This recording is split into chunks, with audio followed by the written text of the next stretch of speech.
אנחנו מאמינים בני מאמינים, אנחנו מאמינים בני מאמינים, ואין לנו עמי להישואל, ואין לנו עמי להישואל, אוי אלו אלו על אבינו, אלו אלו על אבינו, אבינו שבשמיים, אנחנו מאמינים בני מאמינים, ואין לנו עמי להישואל.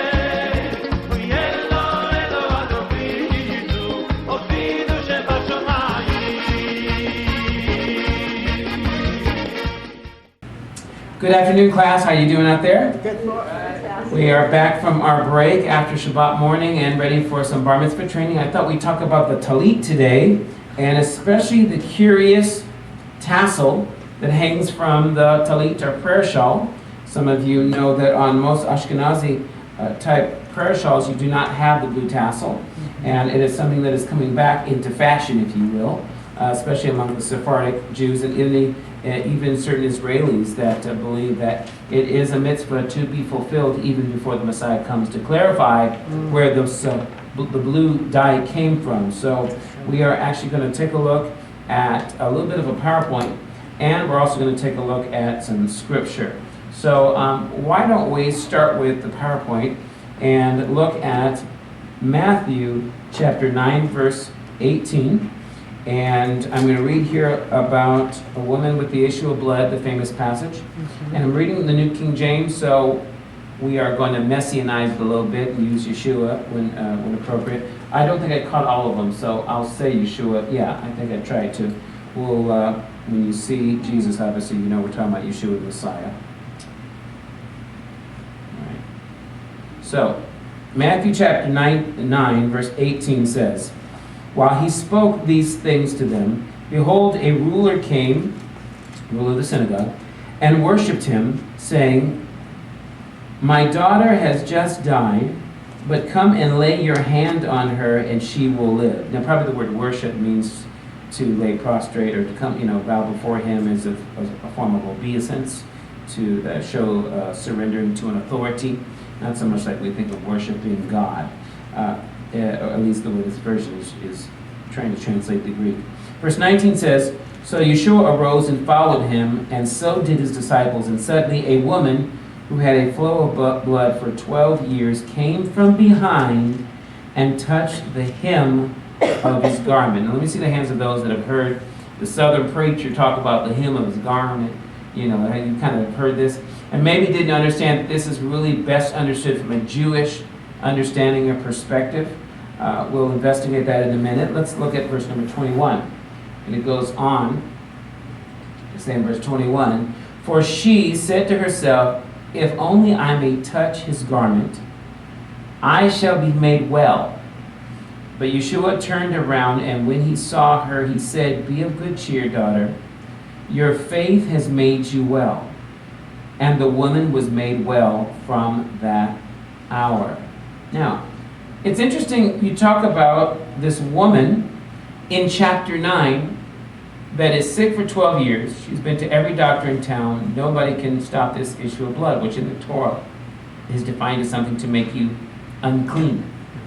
If you have an issue of blood for a certain amount of time, past the normal cycle, you basically are unclean. So she is losing blood. She is anemic. She is tired. She is worn out. There should be no fight left in her to push through a crowd of people and get to the Messiah, to even grab his garment as she's groveling on the ground, just kind of trying to get to him and keep reaching for him and missing him and reaching for him and missing him. Finally, she gets a hold of it. And she's like, "I'm not letting go." She's got that bulldog faith to say, "I'm going to get my healing." There must be some scriptural backup for her even thinking that if I just touch the hem of his garment, I'll be made whole. What was her basis for this?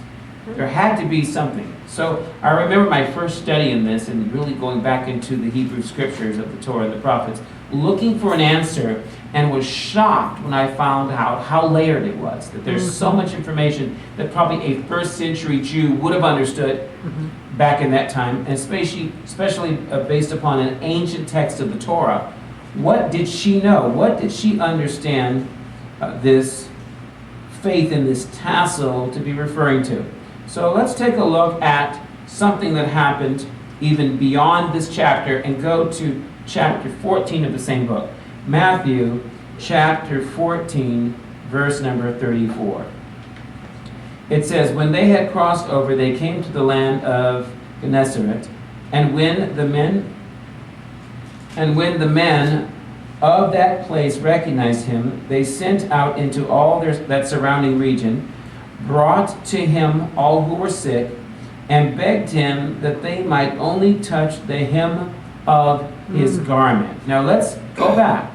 Chapter 9, one woman touched the hem of his garment. Chapter 14, once the fame of her miracle has spread around town, it says, when they had crossed over, they came to the land of Gennesaret, and when the men of that place recognized him, they sent out into all the surrounding region, brought to him all who were sick. Not some, all. I mean, they're lined up like it's a healing tent revival. I mean, they lined these sick people up and begged him that they might only touch the hem of his garment. In other words, they did not ask for hands to be laid on them. They did not ask for oil to be poured on their head. They did not ask for the typical things you'd think of doing in the traditional setting of praying for the sick. What they did was something unusual that only one woman prior had ever done in reference to Yeshua the Messiah. And that was one woman that they all knew was sick for 12 long years. If this woman got healed, there's something to this. Maybe we could be just as silly in our faith to do the same silly thing. It makes no sense to us other than what we saw happen, unless there's more to the story here, and there's a very deep revelation of what she did that we need to apply to our life. So it says, and as many as touched it, referring to the hem, were made perfectly well. Now, that's the passage in Matthew. Let's go to Mark 6, the Gospel of Mark, and see the same description in verse 53. And when they had crossed over, they came to the land of Gennesaret and anchored there. And when they had came out of the boat, immediately the people recognized him, ran through that whole surrounding region. Listen to this. That whole surrounding region, and began to carry about on beds those who were sick to wherever they heard he was. So they literally grabbed the sick people on beds, kind of like the 4 men that took off the roof and lowered the paraplegic man to Yeshua. It says, whenever he entered into villages, cities, and country. I mean, that basically labeled all forms of terrain of that day within the major cities of Israel. Whether it was a village, whether it was a city, or it was the countryside. They laid the sick in the marketplaces even, and begged him that they might just touch the hem of his garment, and as many as touched him were made well. Now, let's go back to the woman at the well. I mean, the woman with the issue of blood. I'm thinking of the woman at the well today in our teaching. So Luke chapter 8, verse 43 says, now a woman having a flow of blood for how long? 12 years, who had spent all of her livelihood on physicians. Now notice that Luke the doctor clarifies that she went to every doctor. Luke brings this out while the other Gospels did not, because every Gospel writer is writing to their own audience from their own perspective. Right. So Luke, a doctor, says she went to all the physicians. Physicians that he probably knew in town. And could not be healed by any of them. Came from behind and touched the border of his garment. Okay? Now, if you're not sure what's being referred to here, you see in the drawing here, this tassel, that in today's world, there's different ways to take the blue cord and tie it in. And this is actually from a website, Tallit.com, which is the color, the name in Hebrew of the color of the blue, Tallit. And this is actually Petil Tallit, Jerusalem, Israel. That's who the company that's provided from. Petil Tallit, Jerusalem, Israel. So this is straight from Jerusalem. So this is a practice done in Israel today. Yes. Even though the Ashkenazi Hasidic Jews do not feel that they have the right color blue of the animal to make this. They actually, there are actual Jews in Israel, especially among the Sephardic Jews, that do use it, and all Judaic stores sell it. Even though the Tallits might not have it on there, they will sell it separately for you to tie on yourself. If you want to keep the mitzvah, you can. But they're going to sell all the Tallits primarily with no Tallit blue. And if you want to fulfill the mitzvah, you can. It's an option. That's because the Hasidic believe that when the Messiah comes, they will make sure that we have the right animal that's been used for thousands of years so that we're not changing any recipe, formula, or process of how to make this dyed cord. For the blue, the red, the purple of the priestly garments on the way down. Because if we do it for the Tallit, we also have to do it for the priestly garments. And we know the priestly garments are very specific, so we do not want to change down even one recipe, if you will, or formula for making this process. We want it to be the same process of Moses, of Solomon, down the line, King Herod, all the way down through the time of the first and second temple. So if the temple is restored and the priesthood is restored, we want the same exact way of doing it, because we're not going to change the way, the truth, or the life that God commanded us from the very beginning. We want it the exact same. I appreciate that. But there are many Jews that say beyond that, it's still a mitzvah that we should want to keep. So to be able to do that, we're going to provide for those that want to this Tallit blue. Some call it a sky blue, some even call it a turquoise. Nonetheless, you can see that this is done in Israel today. Okay? So now, let's go back to the actual commandment where it's found, and I'm going to read a little bit of commentary in a minute. I'm going to continue to read from the New King James Version. It says in Numbers 15:37, if you want to follow along. And again the Lord spoke to Moses, saying, Speak to the children of Israel, tell them to make tassels on the corners of their garments. Remember the hem of the garment, the corner of the garments, throughout their generations. That means all generations. And to put a blue thread in the tassel of the corner, and you shall have the tassel, that you may look upon it. So you'll have the tassel, it's for you, that you may look upon it, and remember all the commandments of the Lord, and do them. And that you may not follow the harlotry to which your own heart and your own eyes are inclined. Remember, we learned today about not following the lust of our eyes, or allowing our heart to follow what our eyes see. And it says, verse 40, and that you may remember to do all the commandments and be holy for your God. Verse 41 says, I am the Lord your God who brought you out of the land of Egypt to be your God. I am the Lord your God. Mm-hmm. So here they used to wear slave clothes, and only royalty had these ornaments on the ends of their garments. The word for ornament is seats. So tzitzit is actually a word that means something ornamental on the fringe or on the corner of the garment.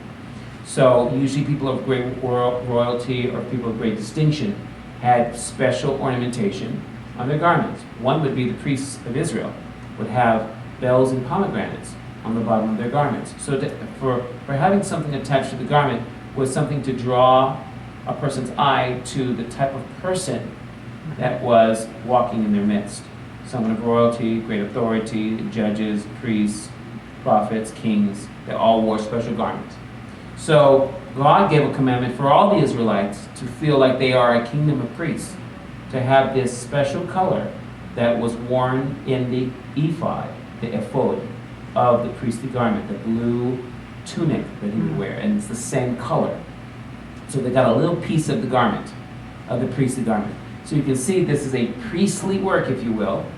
He says in the text that it's to be on the four corners, and it's recorded again in our wonderful book of Deuteronomy that we're in, 22:12. Now this is in juxtaposition to the verse I read about the two seeds, not sowing two seeds in your soil, in your garden, because you'll lose both the seed and the crop. Okay? So this is in context with this little bulleting of this. Okay? So everyone pay attention. Look. Deuteronomy 22:12. You shall make what? Tassels on the four corners of the clothing with which you cover yourself. So what's the assumption here? What is the assumption in the text? Well, that it's four corner cover. To recall God's commandments wherever you may be. That's the action. What's the assumption? I think you made a comment, Dave. Yeah. Well, that it's a four-cornered garment that you use for covering. So I mean. Okay, so the assumption is you already use a normal four-cornered garment to cover yourself in a normal, situation where there's a gust of wind or sand in the air, or to cover yourself, to protect yourself in certain weather conditions. This is something all Middle Eastern people do. They always have an outer garment to cover themselves. Remember, Peter threw off his outer garment. Right. David danced out all his garments. I mean, men have always worn layers of clothing, just like the priests would have the fine linen, even the trousers underneath, right? He would have the tunic, he would have the belt, he would have the breastplate, he would have all these layers that he would put on. So most men in the Middle East had an outer garment to cover themselves. Already. Right. That's the assumption. It's assumed that you all have this outer garment. Everybody wears one. A woman had one, a man had one. In fact, it was very customary, especially wandering the wilderness, to cover up most of your body to protect yourself from the sand and the extreme amounts of heat and the sun, and to even absorb some of the humidity. Yeah. And so it's very common. Even if it's hot, they're still going to do it, because think about it, you're sweating even more if you have nothing on and you're out in the heat and the humidity and you're just dripping with sweat. It's going to slow you down even worse. Sure. So I have always been the kind of person where I'd rather wear clothing and let it absorb some of the moisture than to actually just be sweating with no shirt on and just walking around town. And I see people doing that, I'm like, oh God, one, you're going to burn and fry and get cracked skin, and be irritated, look like a lobster. And then you're going to be sweaty and stinky and smelly, and everybody knows it. I mean, why not put some clothes on? Right. Is that just me, or does anybody else agree with me out there? When I see people just walking around just all day long with it just something doesn't seem right to me. Because I understand the purpose for clothing. There's a purpose for it. We even make clothing out of certain material for certain things. Linen is usually, cooler in Miami, especially white linen, than in a winter area where you're wearing more wool. And so you can see that there are reasons for God's commands here. Now, notice what it assumes. It assumes you're going to wear a garment. It assumes you're going to wear a garment to cover yourself, which would include covering yourself. Right. So when people ask the question or make the statement that, well, why do people wear tallits and yarmulkes or kippah, or the kippot? Why do they wear it when it's not commanded in the Bible? Right. Well, when I read this and it says, you shall make, Right. It is. it's a command, but the command is not for the tallit. The command is for the tassel. Right. It assumes Yeah. that you're already going to have an outer garment. That's the assumption. The action plan is to make sure that you're just not wearing a four-cornered garment, but one with tassels when you cover yourself. For the purpose of you seeing it and you reminding yourself of all my commands. So the technique of tying the tassels has always been to be a reminder of the commandments. According to Maimonides, how many commandments are there in the Torah? 613. 613. So the rabbis have said, there's a couple ways we could do this. First of all, let's start with the gematria, the numerical value of the number of the name. And the numerical value itself has a unique numbering. It's already 600. 600. If you spelled tzitzit in its full Malay form, it spells numerically 600. Okay? On top of that, what you have is the way the tassel is made. First of all, you take 4 strings, you loop it through a hole, it hangs down as 8, 4 through one side of the hole, 4 through the other side. You tie those 8 together with 5 knots, like the 5 books of the Torah. Right. And 8 plus 5 is what? 13. So therefore, the name is 600, the tassel itself is 13, and makes 613 symbolically. So that's the way that Jews have fulfilled the mitzvah, because it's clear in the scripture to do it, it doesn't show you how. So they've come up with various ways, depending on community and country you're from, to tie it in a certain way that's symbolic to that community. Or that rabbi who would say, no, we tie ours this way. Well, no, we tie ours that's the way. It doesn't matter as long as you're doing it. And so you will see difference of opinion even in commentary. Now let me read you some commentary. I'm in the Art Scroll Chumash, and I'm looking at Bamidbar, or Numbers 15, and we started with verse 37. So I will look that up for our commentary. It says 37 through 41, Tzitzit, and all the commands. The Sidra, which means the portion, concludes with a passage that brings home to the Jewish people the obligation to remember all the commandments. For it is fallacious to think that Judaism can rest only on the foundation of such primary commandments as belief in God and observance of the Sabbath, vital though they are. The commandment of Tzitzit, the Torah states, is a vehicle that enables the Jew to remember all the Torah precepts. The passage contains other general commandments that are essential to maintaining allegiance to God, and concludes with the oft-repeated statement that he took us out of Egypt, and as a consequence of that, we are obligated to accept him as our God.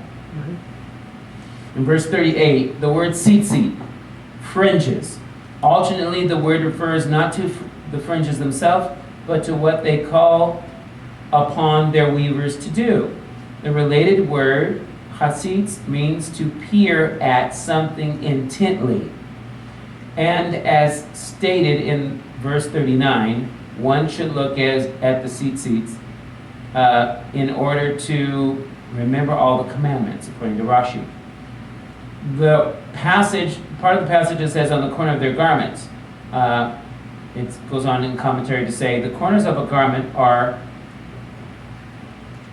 accessible and visible, which is important in the context of this commandment, since the fringes must be seen in order to serve as a reminder.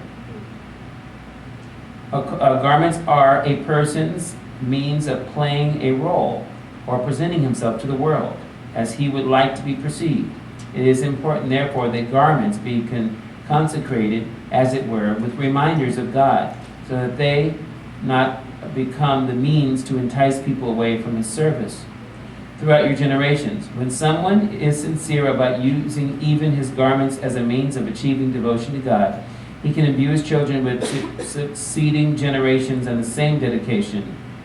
People should never underestimate the effect their actions have on others, especially upon those who are closest to them, who are able to see whether their deeds are motivated by genuine dedication. Turquoise wool, Tallit. One of the strings of each fringe is to be dyed turquoise with the blood of an aquatic creature known as chilazon. We know it as a sea mollusk. Okay? And so it says the chilazon, according to Rashi. The exact identity of the creature that is the source of the blue dye is unknown nowadays, so the Tallit is unavailable currently among the Hasidic. The Tallit thread helps its wearers focus on his duty to God, because the sages put it, Tallit is similar to the color of the sea to the sky to God's throne of glory. This roundabout means of focusing on God's throne teaches that people should look for ways to direct their attention toward heaven's aspirations, or higher aspirations. Those who search for holiness can find inspiration in many experiences. Conversely, in the same situation, those who only seek pleasure will not see even a possibility of spiritual elevation. Thus, a familiar way of testing what different people are like is to see how they react to the same stimuli. What someone sees is an indication of what he is. Then it goes on to say, it shall constitute tzitzit for you. The white threads in the Tallit blue shall combine to form a single fringe. For the two elements in combination constitute a single mitzvah. If Tallit threads are available, however, this absence does not prevent the performance of the commandment with all white threads. Thus, because it is not dependent on the presence of the blue thread, the commandment of tzitzit remains in effect nowadays, even without Tallit. That you may see it, it goes on to say, the flow of the verse, according to Rashbam, is that the tzitzit are on your garments so that you may see the fringe and thereby remember the commandments. The sages interpret this phrase that you may see him, God. For by performing this commandment with the proper intent, one can learn to see that God guides the world so that in effect one sees him and remembers the duty to be loyal to him. And remember, it goes on to say, the numerical value of the word tzitzit is 600, and there are 8 threads and 5 knots for a total of 613. The number of the scriptural commandments, according to Rashi, alternately, the fringes are like a royal insignia reminding their weavers that they are always in the service of the king. According to the Rambam, the reminder is provided by symbolism of the turquoise thread, which is reminiscent of the throne of glory, meaning heaven, as denoted above. And not explorer. The heart and the eyes are like the body's spies, brokering for its sins sought by its animal nature. The heart covets, and the eyes seek out, and the body sins. We are enjoined to avoid any thought that could entice us to uproot a fundamental of the Torah. Human intelligence is limited, and not everyone can ascertain the truth, so that a person can destroy his world if he follows his random thoughts. For example, if a person ruminates on whether or not there is a God, whether the prophecies are true, or whether the Torah is of heavenly origin, and he does not have the degree of knowledge and judgment to find the clearer truth, he will be opening himself to heretical beliefs. Therefore, the Torah commands that one not explore after heart and eyes, lest he should come astray from believing in God. So it goes on and on to talk a little bit more about it. But the main concept is that it's something for you to do, for your tzitzit. It's for your tassels to be worn. It's not referring to something to show off to somebody else. Right. I always remind people when they come into the Messianic movement, especially when they're Gentile, don't wear tassels to show off and say, I'm more Jewish than you. Right. Don't wear the tzitzit so you can show off and say, see, I'm fulfilling the mitzvah. It's not for anybody's eyes but your own. Yeah. And you can actually fulfill the mitzvah just by wrapping yourselves or covering yourselves, as Deuteronomy 22:12 says, with a prayer shawl that has the tassels, first thing in the morning, all by yourself, and no one sees. Right. If you choose to be like Hasidic men that have created an undergarment, a Tallit katan, to wear under the shirt or literally sometimes over the shirt, that's a choice, it's a preference, it's a style. It means something to the Hasidic community that we're all fulfilling the mitzvah. But to be honest, it's not for others to see to the point of, let me show off and show you how spiritual I am. And I have seen this happen in congregations where you have some men that feel the liberty to wear it, some men that don't want to wear it at all. And there's this kind of a push, like you should be wearing tzitzit. Or you're not wearing your tzitzit correctly. Or let's do a makeshift. Let's not wear it on the four-corner garment. Let's tie it to our belt loop. Mm-hmm. How are your belt loops a four-corner garment? It's not. So just by tying a tassel to your belt loop, that's not actually fulfilling the mitzvah. It's actually taking what was originally meant to be something to cover yourself for prayer and turning it into a thing to show off like someone wearing a cross like Madonna. Yeah. It's a fashion statement, and we have to be careful not to just try to make a fashion statement in the house of God, Right. but to actually do it for the purpose of saying, this helps me focus on heaven, on His mitzvah, on His commands in my life when I put it on. When I wrap it around my finger, it reminds me that I'm wrapping my life around Torah. Yeah. I'm wrapping the commandments around my life, just like putting on tefillin. But guess what? That's not something I do for everybody else. I do it for me. Because it's for me to remind myself to get my heart and my mind in focus to Hashem's will. And you don't have to, but you get to. It's for you, if you want to. Yes, question. So the Tallit, and there's a role of responsibility there? Here, you want to take the microphone? Mm. Can we make sure that mic is on? In a second, ask that question one more time, just for recording purposes. So if I'm understanding you correctly, the tzitzit is Seat. or excuse me, the tallit is a robe of responsibility, but the tzitzit signifies purity. Is that correct? I don't know if I would word it that way, no. The Tallit is a vehicle by which to wear the tzitzit.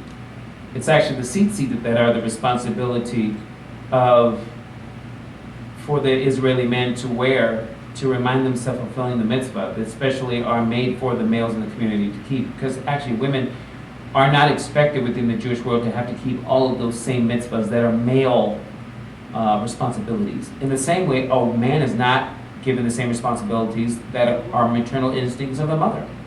Males and females are created differently, so there are different responsibilities. In today's world, we do a lot of back and forth, and there's nothing wrong with that. But the commandment is not necessary to make the tallit. The commandment is to make the tassel, to put on the tallit as a reminder to yourself. So it's more of an accountability than it is a sign of purity.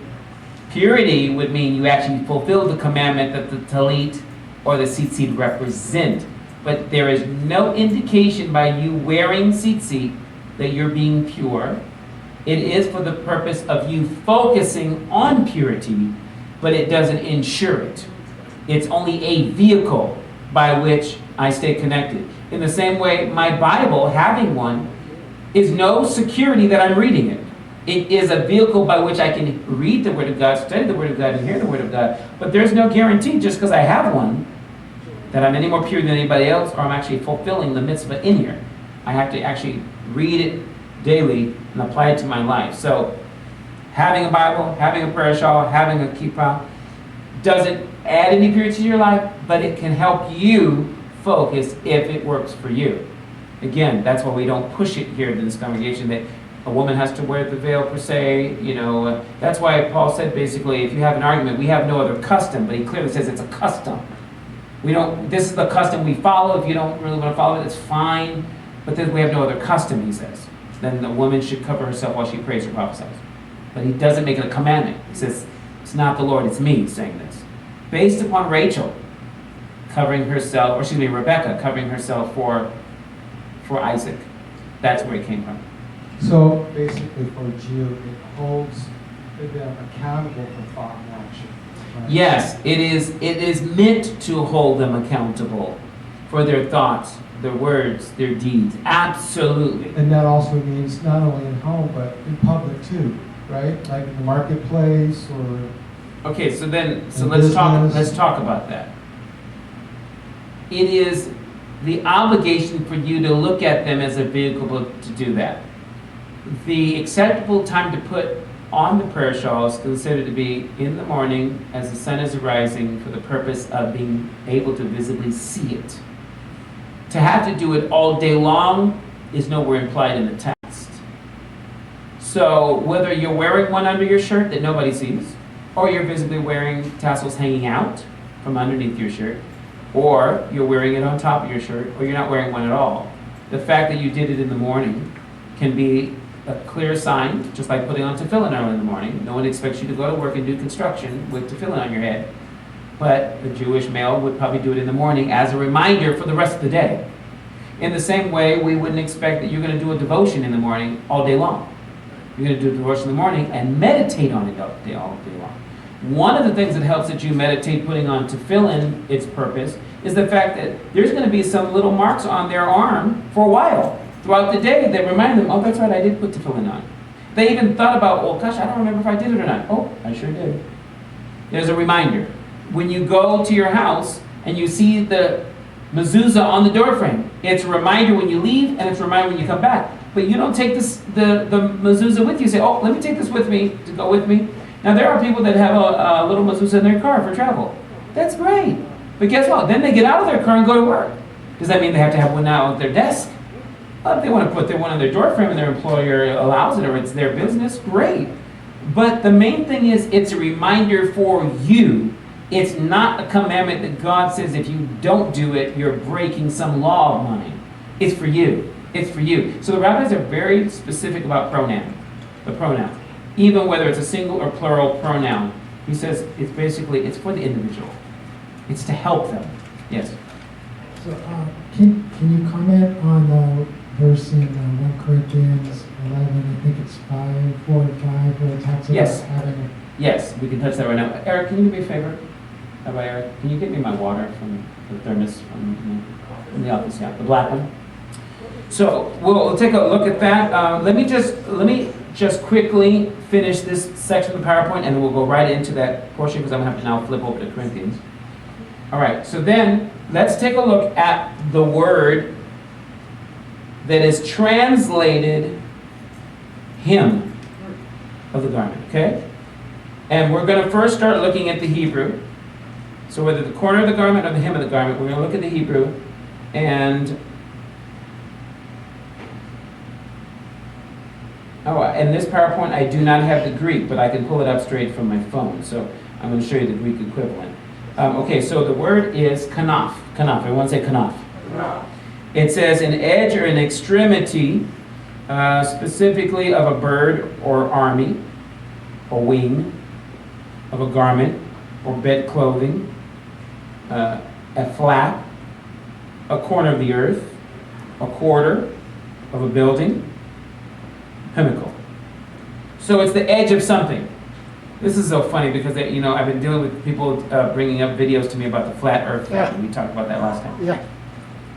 The same word for corners of the earth is the corners of the garment, or edge, or extremity, or quarter of something. So it would be like saying that the Jewish quarters, it has a sharp edge to it. You don't have it in there? It's not in the office.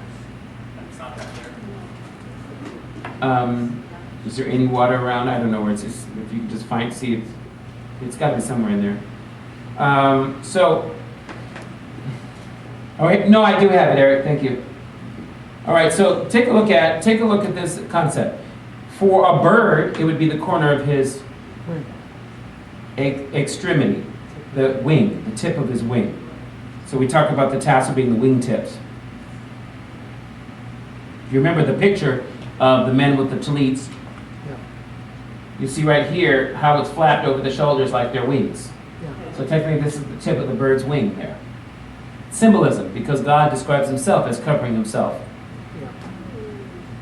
with a garment, like a garment of light.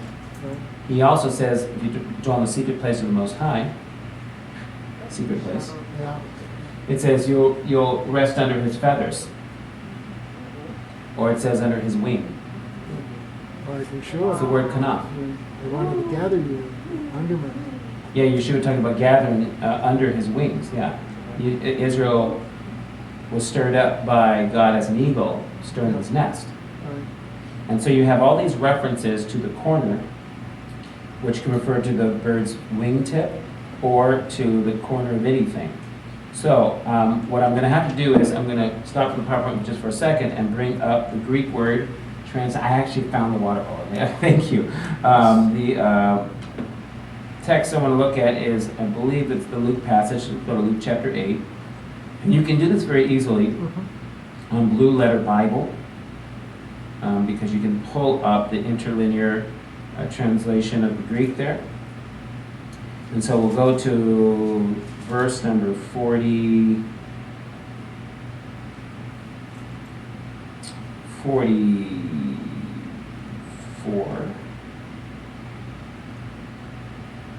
And verse 44, I'll look that up, and we have the Greek, the number of the Strong's Concordance, if you're looking for the Greek lexicon there, it is number 2899, and it's called kraspedon. Kraspedon. Kraspedon. Kraspedon. And it says, the extremity of a prominent part of a thing, an edge, a skirt, margin, the fringe of a garment. It says in the New Testament, a little appendage hanging down the edge of the mantle of a cloak made of twisted wool. A tassel, it says, tuft. The Jews had such appendages attached to their mantles to remind them of the law. This is in the Greek lexicon of the Strong's Concordance, telling you that this word translated in Luke 8:44 is the tassel that a Jew would wear on his mantle, like Elijah dropped the mantle, the prayer shawl to Elisha, to remind them of the Torah. Right. He's clearly using those verses. Now, what I need to quickly take you to, though, as we go beyond that, is the passage in Psalms 91, or Psalm 91, where you see that it says, "He who dwells in the secret place of the Most High shall abide under the shadow of the Almighty." It's like a bird. "I will say of the Lord, He is my refuge, my fortress, my God. In Him will I trust." Verse 3, "Surely He will deliver you from the snare of the fowler and from the perilous pestilence." So He'll deliver you from the bird catcher. And now look at verse 4. "He shall cover you with His feathers, and under His wings," or His kanaf, "you shall take refuge." God describes Himself as a bird with having wings. He says, "With eagle's wings I delivered you from Egypt." Like an eagle stirs up his nest, that's the way I motivated Israel. Let's take a look at another passage. Malachi 4:2, where the word kanaf is used. "But to you who fear my name, the Son of Righteousness shall arise with healing in His wings." Very curious passage. We could translate this word kanaf not to the extremity of a bird's feathers or his wing, but to the actual corners of his tallit, his garment. So, the reason we can do that is the word son there, shemesh, in the prophet reading would have no vowels. So it would be the same as shamash, servant. Sheen, mem, sheen. That's how you would see in the text. Let's read it as shamash, which means servant. "But to you who fear my name, the servant of righteousness," which makes much more sense, "shall arise with healing in His wings," or in the corners of His tallit. Now, do you know why it made sense for the translators to put son? They saw the verb arise is the same verb used for the sun arising. But don't forget, it's also used for Israel. "Arise and shine, for your light has come, and the glory of the Lord has risen upon you." So arise doesn't just refer to the rising of the sun, but the rising of a people, the rising of Messiah. So it's very simple. It could be the servant of righteousness, who is the Messiah, the suffering servant, Sure. right? With healing in His wings. Well, He suffered to bring you healing. Right. Okay, now, I'm not done yet. The clincher of all the prophecies that brings it all together is Zechariah 8:23. It says, "This is what the Lord Almighty says, in those days 10 men from all languages," meaning all Gentiles, all the people in the streets, the villages, the cities, and the countryside. The men fulfilled this prophecy right here, not the woman. The woman started the way because no man saw the prophecy needing to be fulfilled in Messiah. They didn't see that Messiah fulfilled that prophecy, but a woman did. It's amazing. A woman brought Him into the world. And a woman recognized that He was the Messiah. And there was a woman at the tomb to recognize He had risen. Yes. Risen with healing in His wings. A woman recognized that He had risen from the dead. And when He rose from the dead, He conquered sickness and disease. So when He arose like the Son of Righteousness, we see that this is referring to this passage. In those days, 10 men from all languages and nations, meaning Gentiles, will take firm hold of one Jew by the hem, or the kanaf, it says in the Hebrew, of his robe, and say, "Let us go with you, because we have heard that God is with you." Now let me tell you something.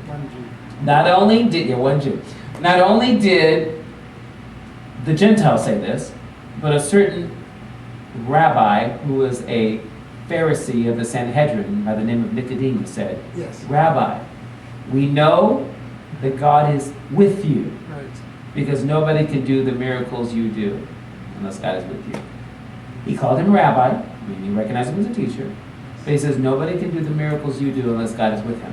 Right. The text says that men of all nations, including Israel, Right. Jew and Gentile together, will take firm hold of one Jew by the hem of his robe and say, "Let us go with you, because we have heard God is with you." Because if God is with you, He does miracles. Right. Because those that know their God will do exploits. Yes. And God is with you. He knows you, you know Him. Right. And God does miracles for those He's in covenant with. So here is Yeshua the Messiah fulfilling these prophecies. And this woman, who was probably a Jewish woman, was probably, and I'm assuming, she must have known the prophecies. It's amazing that it took one Jewish woman probably who understood the prophecies for all these Gentile men to say, hey, if a woman Right. could do this, what are we waiting back for? It reminds me of the 4 lepers. We're going to sit here and die? Right. We're going to go believe God and go in the city and get what we need to live and survive. And they did, and all the whole town was scattered. So they had all this stuff they could take with them. And if they wouldn't have gone by faith, they would have died. And that's exactly what happened to the men. The men said, hey, in both Matthew chapter 14 and Mark chapter 6, I believe it was, we have both instances where the men rose up and said, in every village, in every city, in every countryside, hey, we're going to do this. Now, to close us out today, because I think we're a bit over time, but to close us out, let's take a look at the passage in 1 Corinthians chapter 11. And I actually did this one afternoon study where I literally wrote on the whiteboard the whole Greek out. And I'm just going to quickly reference it for you and show you where you can look it up on your own. For those that want to pull up Blue Letter Bible or BibleBrowser.com on your phone or tablet, or if you're watching online and you want to pull this up online, you can see this for yourself. But I'm going to read it directly from the Tree of Life version, 1 Corinthians chapter 11, and let's see if we can connect the dots. So this is where the confusion comes from with the concept of wearing a tallit or a kippah. It says in verse, I'm going to start with verse number 1, because I think it gives us actually I'm going to start with chapter 10, verse 31, because it'll give us context. Remember, there was no original chapters in the original writings of the Bible. They were added later.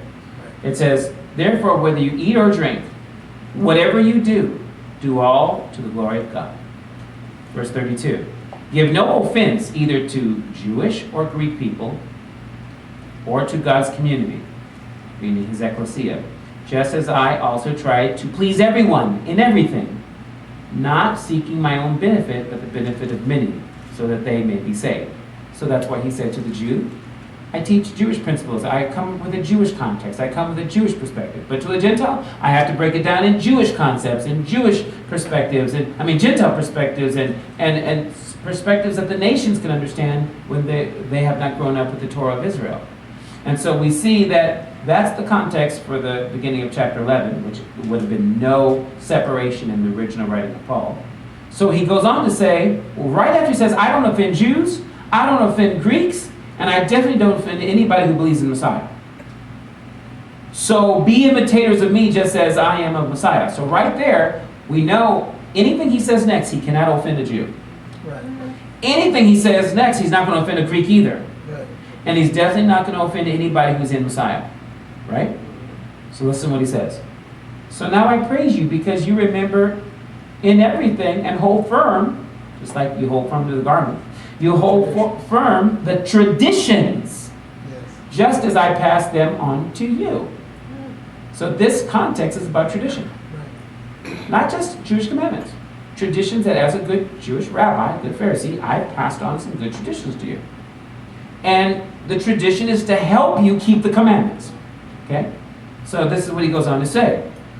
But I want you to know that the head of every man is Messiah. Mm-hmm. And the head of the woman is the man. And the head of Messiah is God, referring to the Father.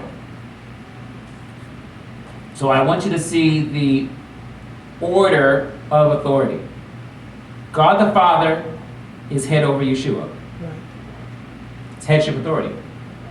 In the same way, Yeshua has authority over the Holy Spirit. That's why he can send the Spirit. Right. You can't send someone you don't have authority over. Right. Now, I understand that there's equality between the Father, Son, and the Holy Spirit. That doesn't change role. Because there's equality with men and women, Right. to a degree. But their roles are different. Right. Because their gender is different. Right. So even though they were to have dominion together as one, that doesn't change the fact that God made them different, a different gender and different roles. Okay? So there's equality, but there's submission. Mm-hmm. Yeshua submits to the Father as headship. I do nothing unless the Father's commanded me. And I don't even know when I'm coming back. Only the Father in heaven knows. I'm just going to get the word and I'm going to obey. Very clear. Unity with submission. Happens in the family all the time. Me and my wife are in unity, but she still submits to me as her husband. Yes. There's nothing wrong with that. And I'm not lording over her to say, I'm over you and you're going to do what I say. No, it doesn't work that way. Not unless I want a frying pan upside my head in the middle of the night, but... or a baseball bat, yes. Okay, so we see it says that the head of the woman is the man and the head of the Messiah is God. Every man praying or prophesying with his head covered dishonors his head. Now, I'm going to just let you know right now, the Greek does not say that at all. Okay. It's really sad to me that we don't really have very many translations that are 100% as clear as the Greek is. When you look at the actual Greek context, there is no word there for something on the head of the man. It's not there. Okay, I'm gonna pull up Blue Letter Bible, and I'm gonna pull up. Go with if you have it. You know, if you have the app or you have the website blueletterbible.org, you can do this along with me. 1 Corinthians, chapter 11, and we're looking at verse number 4. So I'm going to read it in the Greek.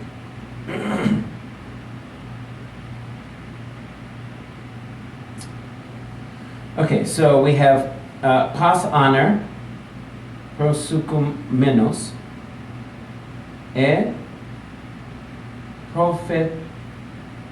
prophetoson,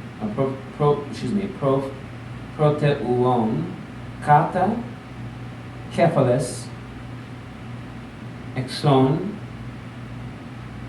kata iskune, tes, kephalon, auto. So it gets translated, every man praying and prophesying and having his head covered dishonors his head.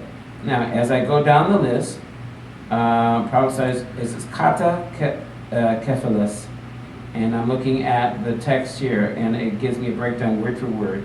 The word, they have, next to the word covered, they have the word kata. Anybody knows Greek, kata does not mean cover at all. Kata, it says a primary participle. It means down, according to, toward, along. The basic definition is the word down, or according to this. Kata, meaning according to this, according to that. Kata. It's a very simple word. It does not mean cover at all. There's no definition of cover.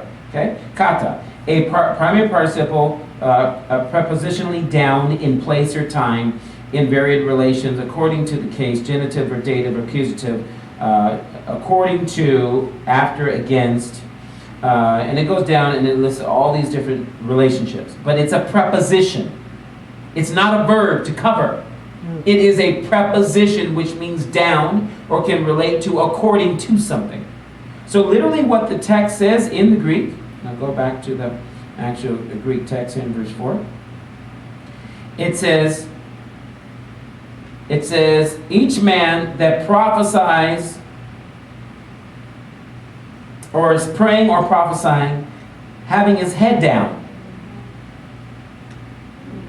dishonors his head. The inference is shame. Head down in shame dishonors his head. Yes, that's the context. Now, you already need to know the context was the head of the man is Messiah, right? Right. Just as the head of the woman is man. So if a man has his head down in shame, that means his wife has no authority over her and is doing whatever she wants to do. Well, I don't want to pray and prophesy with my head covered. In fact, I'm going to cut my hair like the prostitutes down the street, and I'm going to do this, I'm going to do that. You're not going to tell me what to do. Because it's a shame for a woman to be chattering in the house of God, and the man is going, oh my God, what is my wife doing again? Yeah, right. And he has his head down in shame, the way Adam had his head down in shame. Right. The reference is to Adam and Eve in context. Let's keep reading. Verse number 4, I'm going to read it again. Every man praying or prophesying, not having his head covered, but having his head down, dishonors his head. For every woman who prays or prophesies with her head uncovered, now in the text it actually refers to a real verb to cover. but the verb is to uncover. It wasn't there in verse 4. It shows up in verse 5. So the translators try to make it say the same thing. Yeah. And they said if a woman's not wearing her veil, it's a shame. Right. And her husband's going to have his head down in shame because she's doing what she wants to do. Right. But it's not our custom. Right. The custom is to cover the woman, cover her beauty because it's only for her husband. So it goes on to say, but every woman who prays or prophesies with her head uncovered. Now I'm going to click that verse.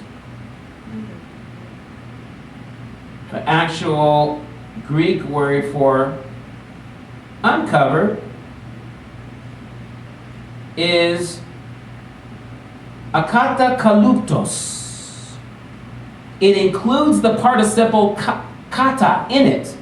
But that's not the context of the verb. The context of the verb is not the prefix, but the actual root of the word kaluptos.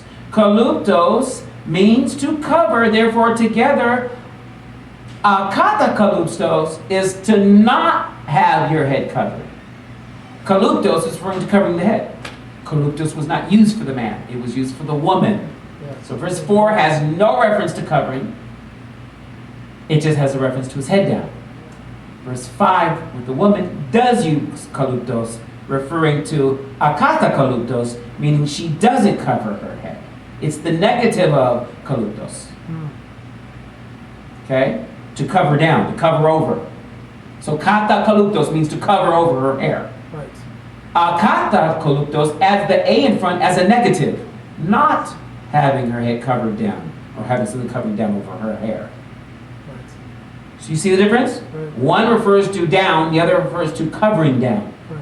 You can't make both verses say the same thing if the Greek is missing kaluptos. Right. Because it's not referring to a man's kippah or his prayer shawl. Right. It's referring to his head down in shame because of something his wife is doing out of order in the congregation. Right. Right. Now let me keep reading. This is important. Now, it says, the latter part of verse 5. For that is one and the same as if her head were shaved. Now, if you remember in the Torah, they would shave the head of a woman who was believed to be either a pagan woman Right. Conversion. who's converting to Judaism, right? Mm-hmm. Shave off her hair, take off all her elaborate nails, all her outward pagan beauty, let it grow in naturally, so it's like starting from scratch, or if she was caught in the act of adultery. Right. Okay, so he's saying basically it's like she's going to be treated like a Gentile woman or a woman caught in the act of adultery. Either way, she's doing something shameful. Right. That's what it means by having her head showing. Okay, and it says, but if it is shameful for a woman to be shown or shaved, which obviously it's a question, it's a rhetorical question there, let her be covered. And obviously in a Jewish context, it would be considered culturally shameful for a woman to pray or prophesy or draw attention to herself without covering up her beauty so that the man is not attracted to her beauty but hears her words. Very good. That's the whole purpose. Right. It was that when she's praying or prophesying, she's a voice. Hmm. She needs to cover her beauty so that when they hear the voice goes, who's that? Right. Ooh, she's pretty. Right. Well, then you didn't hear what she was saying. No, I was looking at her beauty. Right. And it could create adultery in the congregation. So it was, again, like Tzitzit. It was a reminder. Your beauty is for your husband, not to get too much attention in the congregation because you have the gift to pray or prophesy, and men are drawn to the gift, but then they're even more drawn to your beauty. Yeah. Paul doesn't say it's a commandment. He says it's a tradition Yes. that I passed on to you, and I'm glad you keep the traditions. And if anyone has an argument about it, we have no other tradition that we keep here but that one. Oh. So let's not make an argument about it, but whether you do or don't, just know it is our tradition as Jews to do this. You would never go to a Jewish synagogue and say, why are those women covering their hair? I don't think a Christian woman goes into that. I don't think women are being subjugated to male domination by them wearing that. No, you don't understand the philosophy behind it. Rav Shaul is saying you don't understand. It's a symbol that she has a husband who's covering her, protecting her from shame or something that would be shameful to make sure that no man lusts after her, takes advantage of her. In her father's house, her father covers her. In her husband's house, her husband covers her. What's the symbol of that covering? The veil. For many people, the ring is enough to say, I'm married. Right. And again, people take off their rings when it's appropriate, right? Or when it's inappropriate. So let's keep reading. We're almost done here, and we'll see the connection to Adam and Eve. It says, verse 6, for if a woman is not covered, let her also be shorn. But if it's shameful for a woman to be shorn or shaved, let her be covered. For a man indeed ought not to cover his head. Now, this is another thing you have to look up. It goes on to say, since he is the image and glory of God, but the woman is the glory of man. So now we look up in the text here.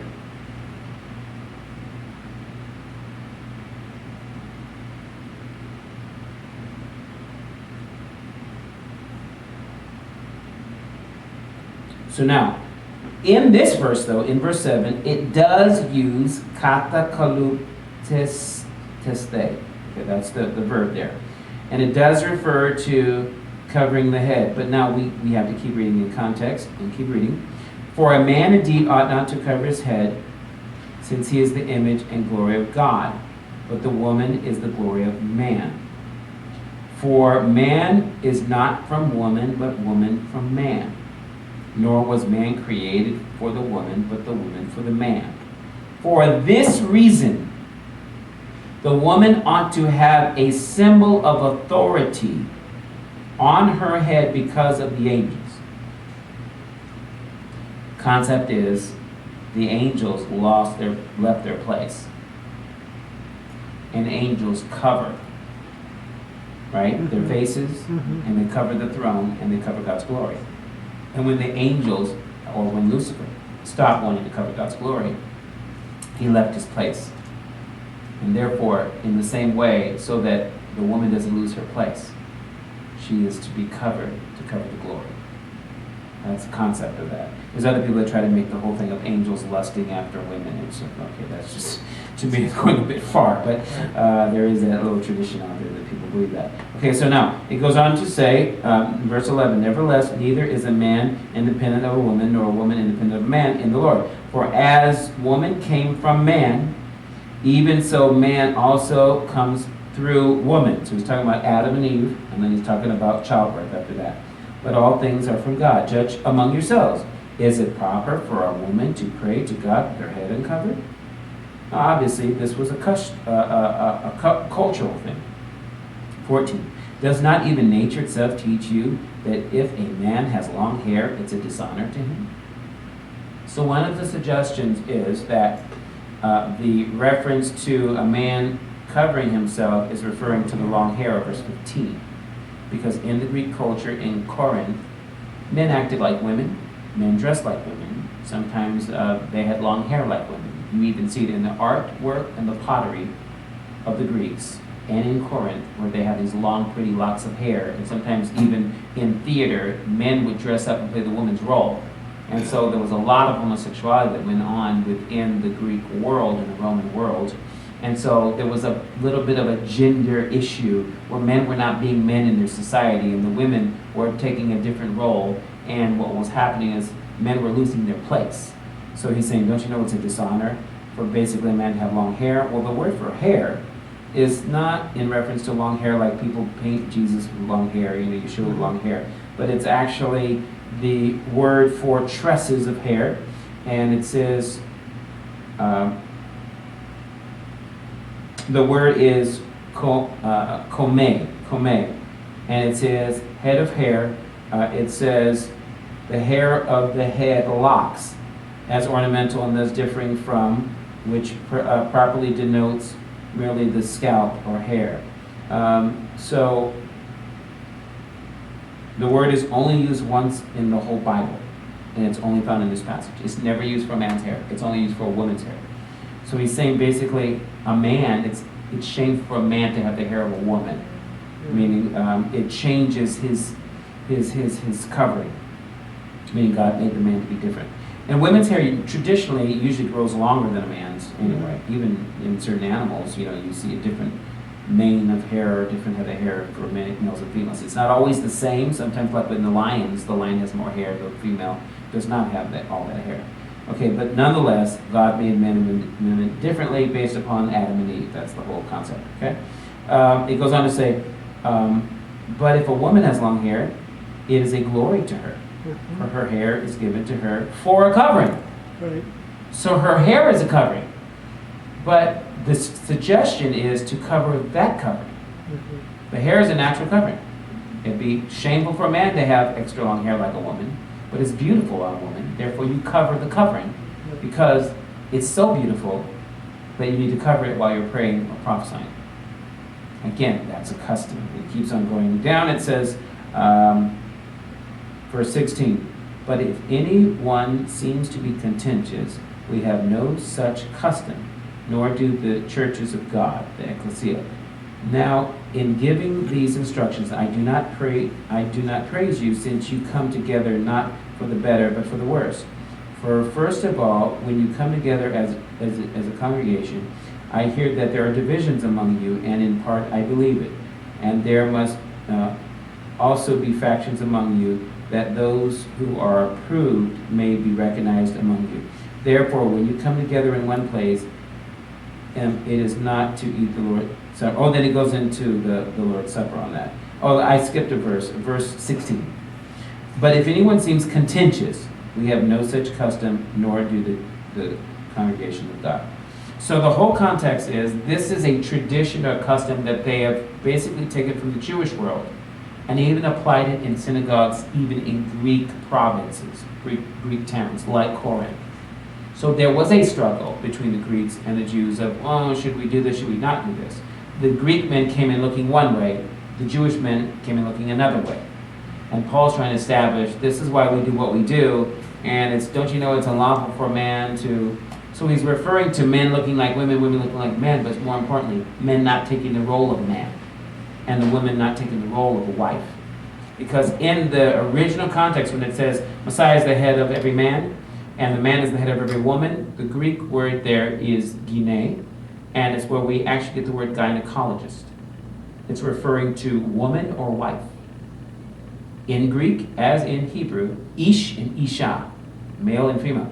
Isha is a woman, but isha is also wife. So the context is that the men should have the authority over their wives as a covering, protection. This is why Jewish men take the prayer shawl and put it over their wife as a symbol of, I'm covering you, I'm protecting you.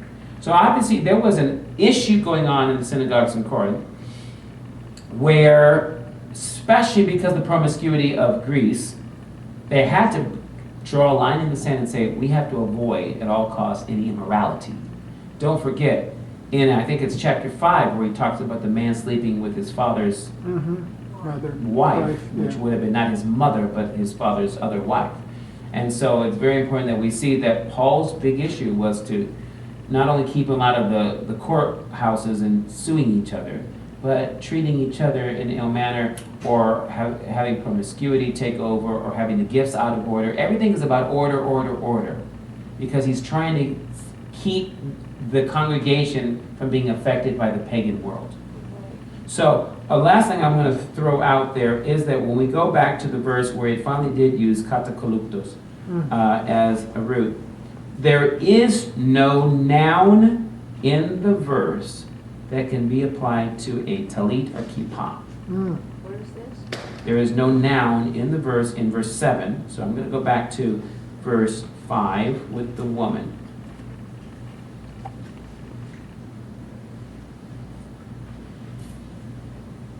Is the word veil in the text?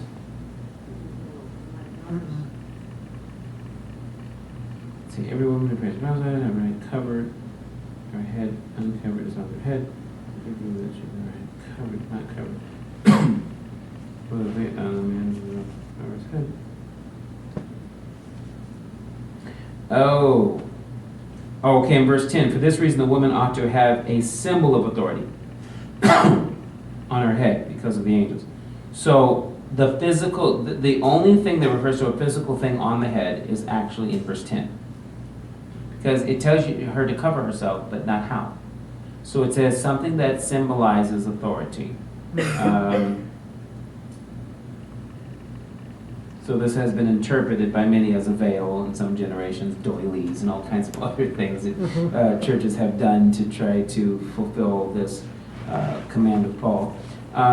So basically, with all of this, I want you to realize that in verse number 7, even though it does use the verb katakalupsos, for a man indeed ought not to cover his head, there is no noun in the text for a physical thing by which to cover himself. Now, what I want you to keep in mind is that he started the context with, I cannot offend the Jew or the Greek.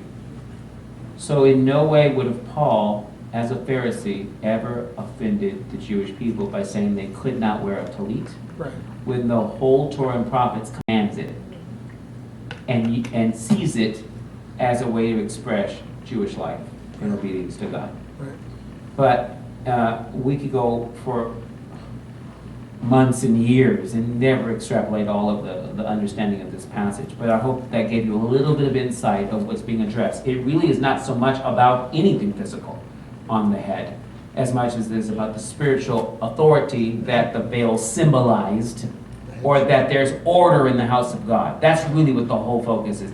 We make it about a veil, we make it about a tallit, and we make it about a kippah. It's not about that. It's about authority. And that's what the text clearly says. Don't you know, this is just a custom we use to kind of paint the picture of how the household should run, where the woman should be in submission to her husband. That's all it is. It's not telling you you can't wear something. Because that means in no way could a man ever wear a hat, a priest ever wear, and the house of God, that would be the temple. He couldn't even wear his head covering. Now you know Paul's not saying that. So let's be very clear on what he's not saying so we can understand what he is saying. Okay, let's close with prayer.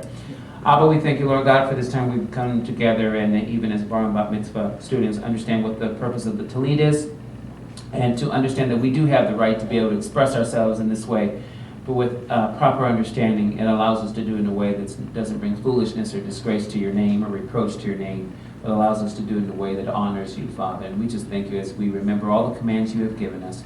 We have eyes to see and ears to hear, and our eyes do not run after lust of our flesh. But Father, we follow after the words of your Torah, and we apply it to our life in a daily way, that we can exalt Yeshua as the Messiah of Israel and Savior of the world, that he becomes a redeemer of all things that have been lost, and restore back to us the full relationship we should have with our Heavenly Father.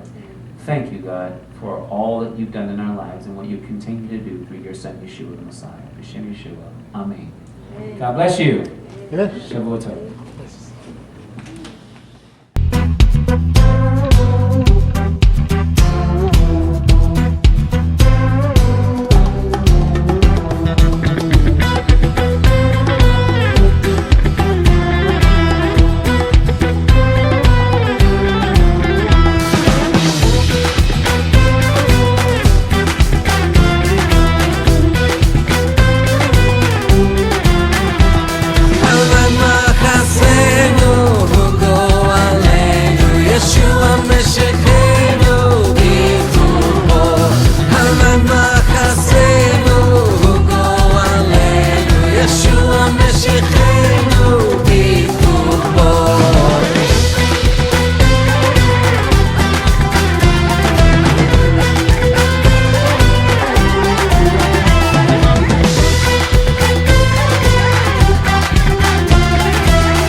Yeshua Mashiach